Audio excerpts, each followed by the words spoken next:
Hallo und herzlich willkommen bei der Car Crash Review. Wir sind heute wieder in Rüsselsheim und ich stelle euch ein Flaggschiff vor, denn Citroën hat endlich wieder ein Flaggschiff.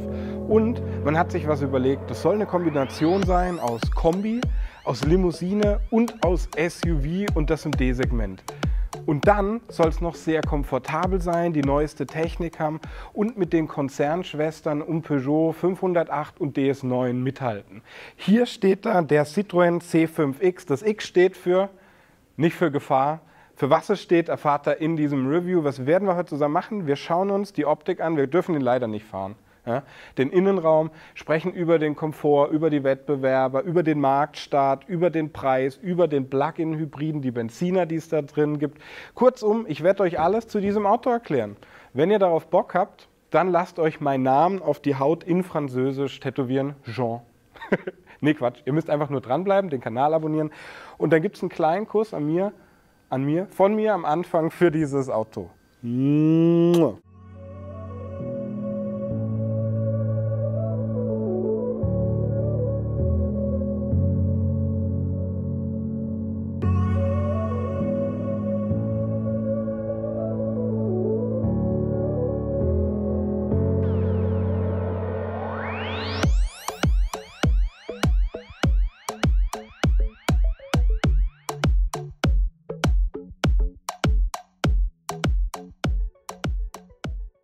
Ja, und ganz am Anfang spreche ich natürlich über unseren Kooperationspartner, das ist GoLeasy. Was machen die Jungs? Französisch hatten die nur im Nebenfach, ne? Die haben im Hauptfach Leasing-Vergleiche.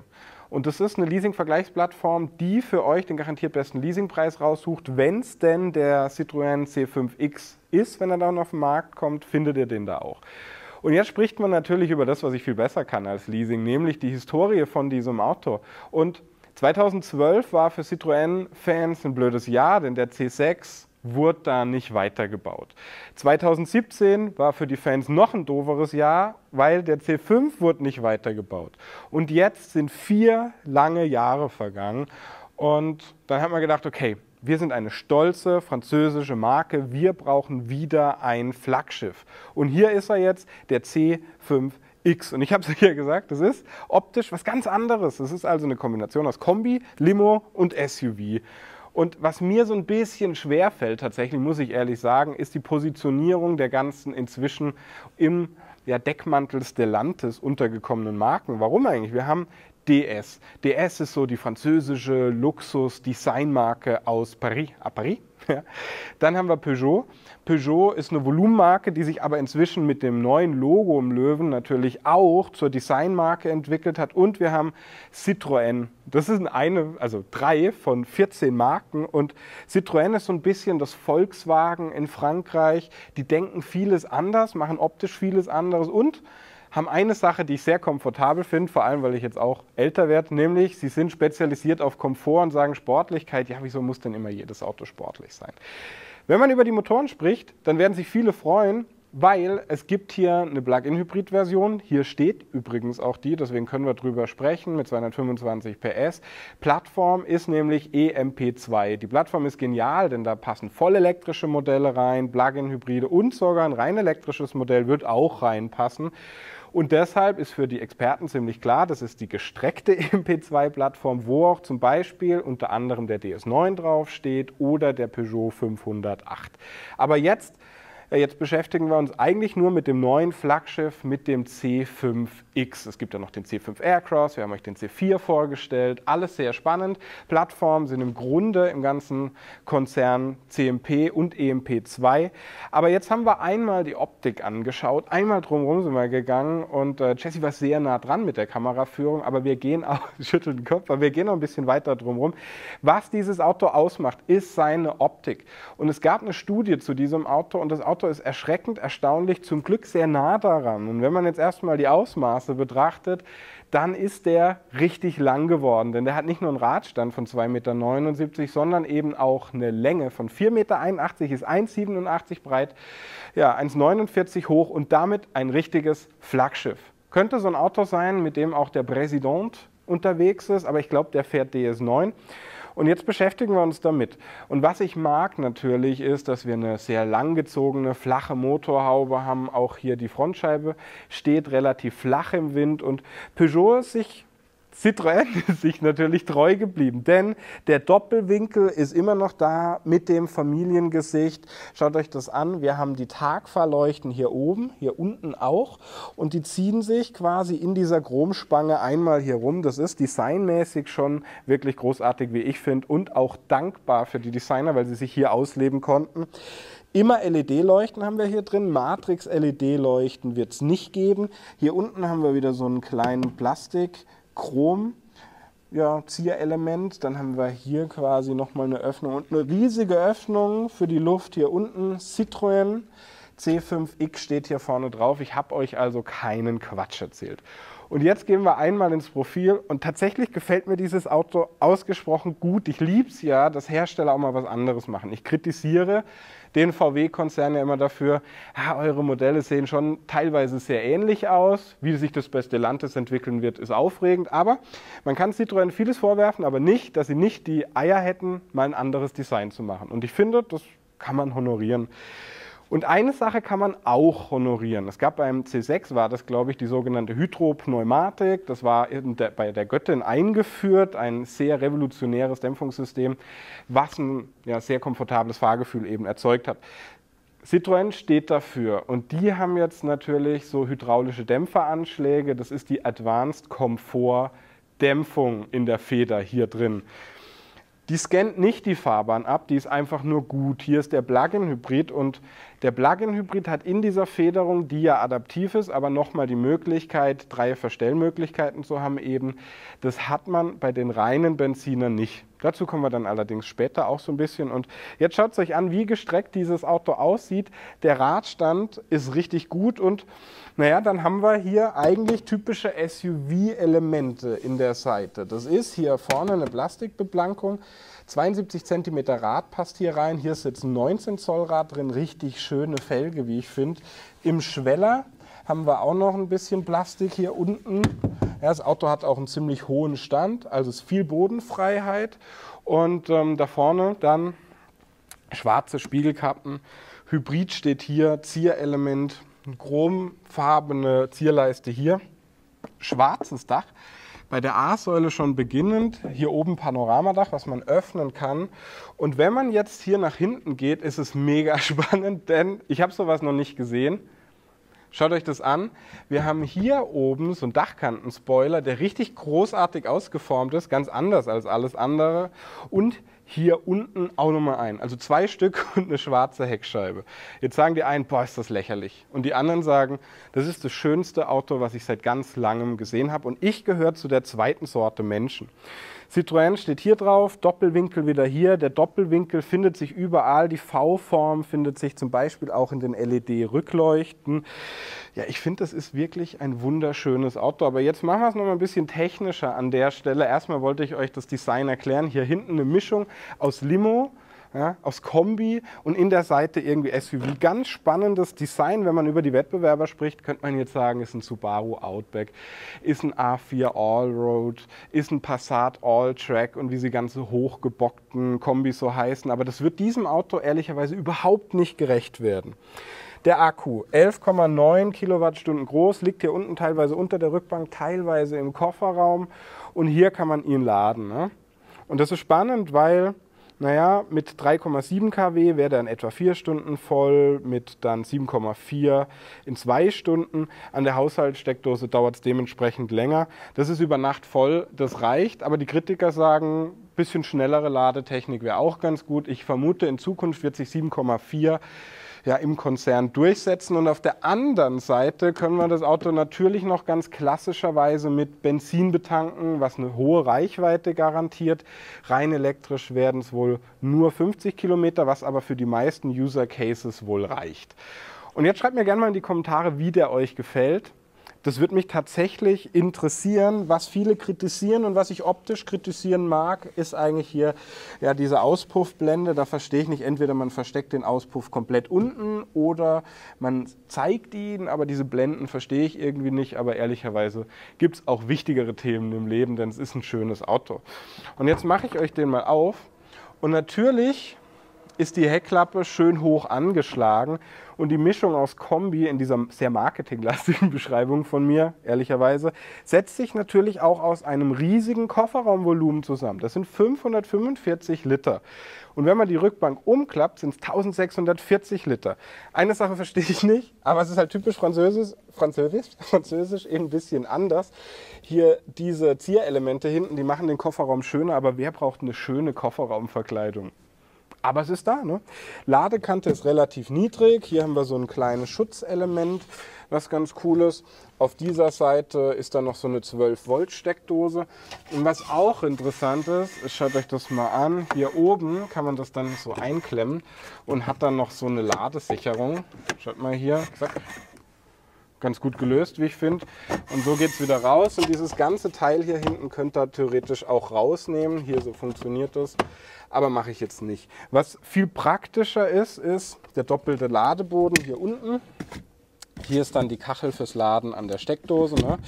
So sieht das aus. Findet hier unten schön Platz, finde ich praktisch. Aber noch interessanter ist natürlich dieses Zugelement hier.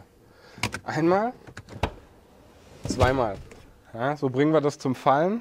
Kaum eine Kante dazwischen. Ich gehe da rein. Ja. So, ich passe da rein. Das ist ein großartiges Kofferraumvolumen für so ein luxuriöses Auto. Habe jetzt hier meinen Grazilenkörper extra reingezwängt, weil ich das ja, zu schätzen weiß. Kamera nach hinten, Kamera nach vorne. Und dann haben wir hier übrigens auch noch so ein Zierelement drin. Schaut euch das mal an. Also das Auto auch mit dieser Linie hier, die ja einen Knick macht, sehr toll designt, wie ich finde. Muss man auch mal loben. Ja, und jetzt schauen wir uns die Rückbank an.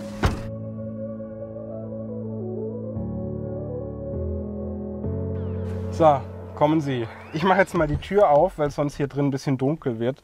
Und was krass ist, ja, ich bin 1,88 groß, kann hier hinten sitzen. Ja, und für die Beine habe ich auch viel Platz wegen des großen Radstandes. Das ist natürlich schon gut. Ein Vorteil ist auch, der PHEV hat keine Platzeinbußen im Kofferraum im Vergleich zu den normalen Benzinern, was auch wirklich gut ist. Schaut euch das hier an.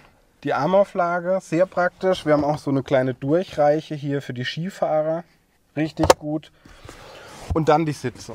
Tolle Sitze. Ne? Das ist im Grunde ja, fast schon Luxussegmentniveau, wenn man das sich hier anschaut. Auch die kleinen V-Elemente, die hier eingearbeitet sind, mit richtig Liebe zum Detail. Hier haben wir auch einen USB-Stecker, USB-C-Stecker. Ich finde es gut, dass es von beiden jeweils einen gibt. Schade ist, dass das Panoramadach nicht ganz nach hinten durchgezogen ist. Hier haben wir solche Leuchten, die es wirklich hell machen. Sonst würdet ihr hier hinten auch echt wenig sehen. Die Sitze da vorne, richtig gut verarbeitet. Natürlich wird es dann in der Serie eine der höheren Ausstattungslinien sein.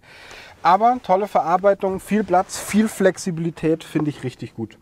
Und jetzt in der Tür, auch hier wieder diese V-Elemente, schaut euch das an. Gut verarbeitetes Plastik hier. Ab hier beginnt Hartplastik, gepolsterte Armauflage, ist schon ganz gut. Kann man nichts sagen, oder? Jetzt mache ich mal noch auf der anderen Seite die Tür zu. Und was wir jetzt natürlich machen wollen, ist über die Motorvarianten sprechen. Dafür mache ich jetzt vorne mal die Klappe auf. Und das Spannende ist, dass es gar nicht so viele gibt. Denn man beginnt im Einstieg mit einem 1,2 Liter Dreizylinder. Jetzt sagen viele da draußen, oh Gott, ein Dreizylinder. Bei so einem Auto, das geht doch nicht. Stimmt, aber die Zeiten ändern sich nun mal ein bisschen. Was ich euch allerdings sagen kann, ja, ist, ihr müsst ja gar keinen Dreizylinder nehmen. Der kleine Dreizylinder hat nämlich auch nur 130 PS. Ob das so ein gutes Match ist, weiß ich nicht. Aber ich kann euch eins sagen, es gibt auch einen Vierzylinder, der hat dann 180 PS. Der kleine ist ein 1,2 Liter, der ist ein 1,6 Liter dann. Aber das Spannendste von allem wird natürlich der Plug-in-Hybride sein, weil Stand jetzt bekommt er dann eine Förderung von 6.750 €, ne, zahlt eine Dienstwagensteuer von nur 0,5%. Gerade bei so einem Auto, was ja vielleicht als Dienstwagen durchaus sehr viel Sinn macht, weil es gut im Einstieg ist und man es dann relativ voll machen kann mit Ausstattung, vielleicht im Vergleich zu einem Audi, zu einem VW oder was auch immer, wird sehr spannend sein. Was passiert bei dem PHEV? Wir haben 1,6 Liter, 180 PS Verbrenner und zusätzlich haben wir einen 110 PS Elektromotor. Die Daten kann man nicht, wie viele denken, einfach addieren. Wir kommen zusammen auf eine Leistung von 225 PS. Das Auto wird in etwa 8,5 Sekunden auf 100 beschleunigen, rein elektrisch 50 Kilometer weit kommen, 135 km/h rein elektrisch schnell werden. Ja, und mehr weiß ich nicht, darf ich nicht verraten. Aber wahrscheinlich ist der PHEV aktuell, was Kosten-Nutzen angeht, bei diesem Auto, auch wenn es da sehr viele Kritiker gibt, eine gute Option, weil wenn ihr das Auto wirklich zu Hause laden wollt und die Kurzstrecke dann wirklich rein elektrisch fahrt, dann macht das einfach Sinn. Was allerdings sehr viel Sinn machen wird, wäre, wenn ich ihn jetzt fahren würde, weil er soll ja sehr komfortabel sein, da würde ich mich drauf freuen. Aber aktuell darf ich euch erstmal den Innenraum zeigen, wie viel Technik da drin ist, was man bei Citroën so kann und danach gibt es ein Fazit. Kommt mit.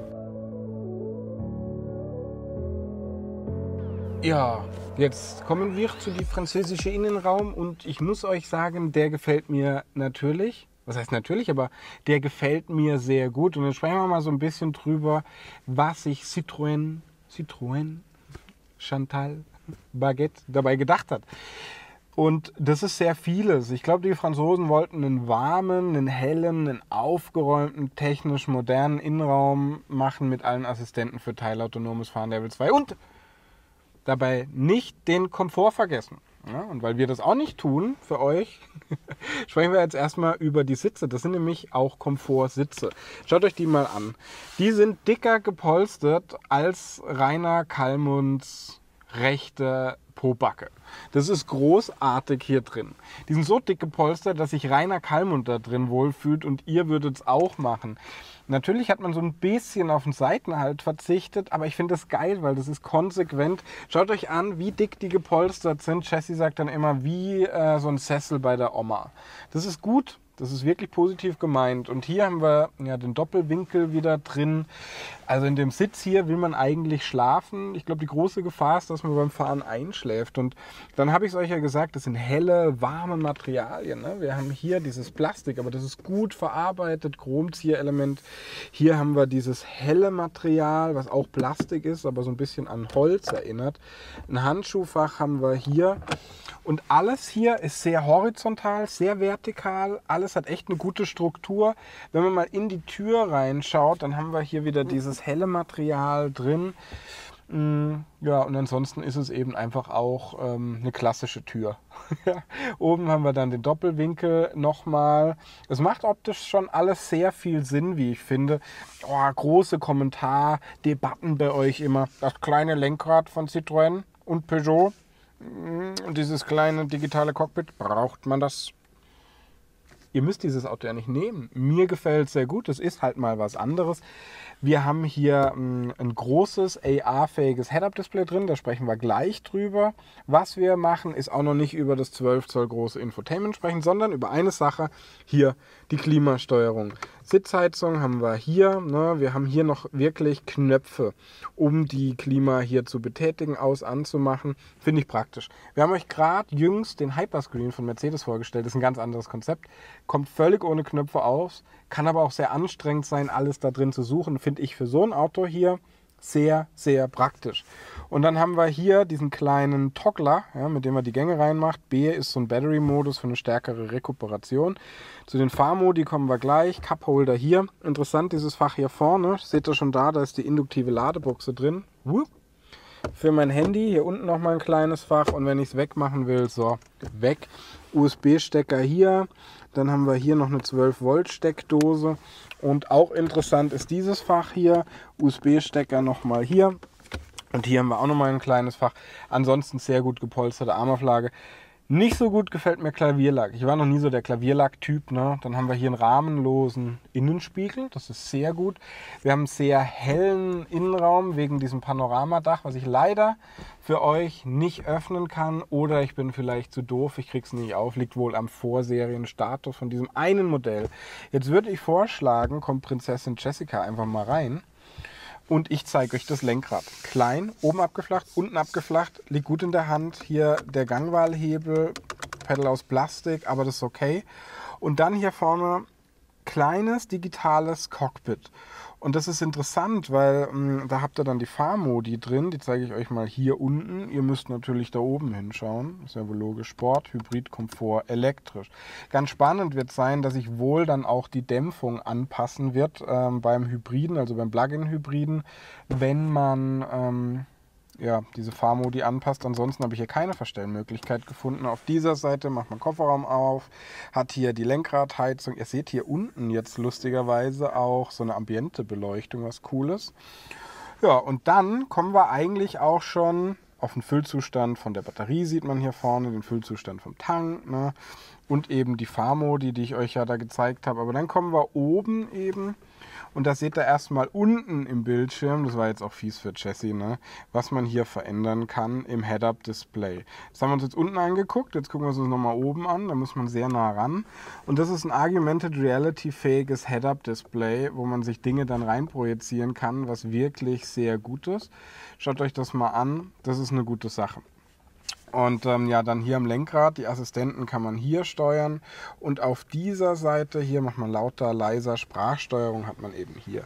Jetzt kommen wir allerdings zum 12 Zoll großen Infotainment hier drin und was ich sehr mag ist, auch das ist aufgeräumt, hier ist der Homescreen, hier geht es immer wieder zurück und hier kommt man zu den Assistenten, also wahrlich nicht überladen. Und jetzt schaut euch mal an, wie man diese Grafik hier steuern kann.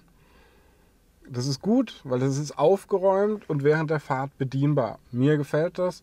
Meine Lieblingsansicht wäre allerdings dann diese hier. Und da hat man dann eine App-Liste zum Beispiel, was man alles machen kann mit den Sitzen, Telefon, Mirror, Screening, Energie, Flussanzeige ist auch ganz interessant, Statistik, Laden. eSafe hat man dann hier. Hier geht es immer wieder zurück, ne? Die App-Liste ist dann hier, Datum, Uhrzeit, Hello Citroën, also das ist eine lernfähige Sprachsteuerung hier drin. Die Klima kann man hier rüber dann steuern. Und ja, was auch ganz interessant ist, wie ich finde, sind die Einstellungen hier, sind die Assistenten. Und dazu kommen wir jetzt, weil da sind alle drin, um teilautonom Level 2 fahren zu können.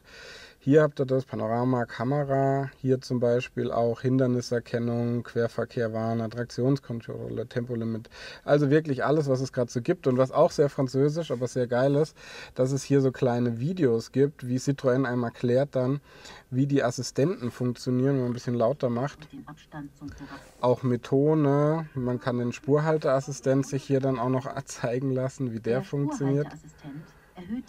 Schaut mal hier, das ist wirklich ganz witzig. Die Rückfahrkamera kann ich jetzt leider noch nicht zeigen, weil eben Vorserienstatus, aber ansonsten würde ich sagen, dieses Infotainment-System gefällt mir sehr gut, einfach weil es so ein bisschen anders gedacht ist. Apple CarPlay, Android Auto gehört sowieso zum guten Ton hier drin bei der Konnektivität. Ich freue mich aufs Fahren. Was wir jetzt machen ist... Ja, jetzt sitze ich hier, habe irgendwie Schwässer zwischen den Zähnen und will echt gern losfahren, weil ich es halt geil finde, dass man Auto bewusst sehr komfortabel machen will. Und da wäre ich auch gespannt drauf. Allerdings interessiert euch in meinem frankophilen Fazit natürlich, sag mal Jan, was hältst du jetzt von dem C5X? Das habe ich mir auch lange überlegt. Und ganz ehrlich, fällt mir schwer, dieses Auto einzuordnen, weil, noch ehrlicher, das ist eine Fahrzeuggattung, die zwar irgendwie dem D-Segment, das interessiert euch nicht, wie das Segment heißt, hoffe ich, außer 2, 3 unserer Zuschauer kennen das, aber ich finde es auch immer schwierig jedenfalls. Euch interessiert eher, was ist das? Und zwar tatsächlich eine Mischung aus Kombi, aus Limo, aus SUV und deshalb fällt es mir auch schwer, dieses Auto einzuordnen. Ob es jetzt irgendwie eine Kundschaft finden wird oder Leute, die sich dafür interessieren, ist deshalb schwer vorherzusehen. Ich bin ja kein Marktforscher. Aber wenn ich ein Auto wollte mit viel Platz, mit viel Flexibilität, mit einem hohen Langstreckenkomfort, einer hohen Langstreckenreichweite, mit einem technisch modernen Innenraum und das bewusst anders aussehen soll als das, was die deutschen Hersteller so machen in dem Segment, dann wäre der hier meine Wahl, ganz bestimmt. Ja. Das ist ein anderes Auto. Ein schönes Auto, sehr schönes Auto. Und dann ist natürlich auch die Frage, macht ein E-Antrieb hier Sinn? Macht ein PHEV Sinn? Macht der generell Sinn? Vielleicht, wenn man den dann auch wirklich nutzt, ne? Und was ich euch sagen kann ist, es gibt einen kleinen Benziner, es gibt einen größeren Benziner. Ein Dieselantrieb hier drin wäre schön, aber der Diesel ist ja zurzeit sehr umschrien, so ehrlich gesagt. Euch interessiert aber so, ey Jan, ganz ehrlich, jetzt bin ich bis Ende Video dran geblieben. Sag mal, wann kommt der jetzt endlich auf den Markt? Was kostet er? Nenn mir die harten Fakten. Ja, okay. Wow. Mache ich. Also Ende 21 soll er kommen oder Anfang 22, ist zurzeit ja alles ein bisschen schwierig. Und dann wird er bei einem Preis losgehen, bei dem kleinen Benziner von 35.000 Euro. 35.000 Euro für dieses Auto. Dafür stattet man aktuell so einen Golf aus, ne? Normalen Golf. Und da geht der los. Klar, mit Ausstattung wird der teurer, der PHEV wird auch teurer sein.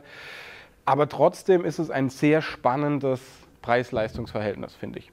Wer das weiß, ist unser Kooperationspartner GoLeasy. Was machen die Jungs? Die vergleichen für euch unter den etablierten Leasing-Anbietern und suchen den garantiert besten Leasingpreis. Auch für den, wenn es ihn dann gibt. Wird sehr spannend sein, weil der Leasingpreis wird vermutlich sehr gut sein, vor allem beim Plug-in-Hybriden. Kleiner Tipp von mir. Hier seid ihr gelandet bei The Car Crash Review, dem besten Review-Channel der Welt. Abonniert den. Ich bedanke mich für euch fürs Zusehen und bis bald in einem anderen französischen Zirkus. Tschüss.